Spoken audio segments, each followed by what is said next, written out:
In theory, economists assume that consumers are rational. What they mean is that consumers know what they want and even rank their preferences. That would mean, for instance, that if Dan prefers butter to margarine and he prefers margarine to olive oil, then he'll prefer butter to olive oil. In theory, consumer choices are the joint outcome of their preferences, their incomes, and the prices of goods and services. But flesh and blood people don't always act this way.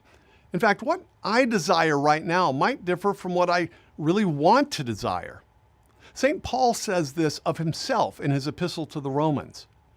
For I do not do the good I want, but the evil I do not want is what I do. Dan may know that olive oil is healthier than margarine.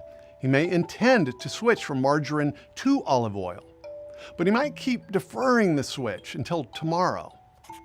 Behavioral economists such as Richard Thaler have found lots of cases when people act in ways many economists consider irrational. Thaler and others call these cognitive biases. In Nudge, Thaler and Cass Sunstein refer to the ideal consumer in economic theory as an econ. The pair refer to flesh and blood people as humans. For instance, humans consistently underestimate how long projects will take. Another example Thaler and Sunstein give is what they call status quo bias. It's like mental inertia. People often make the easiest choice, which may be the choice they've made before. For instance, when setting up a cell phone or software, you may go with the defaults, rather than spend time to find a setup that best suits your needs. It doesn't follow, as Thaler and Sunstein imply, that consumers are mostly irrational. These cases do suggest that we don't choose by simple ranking income and price alone.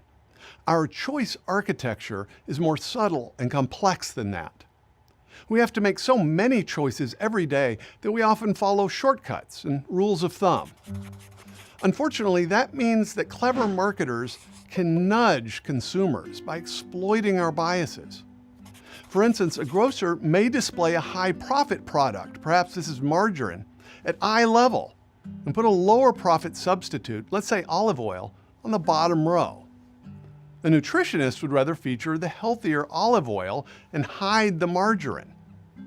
So remember that in the real world, our choices reflect not just our conscious preferences, but shortcuts and unconscious biases as well.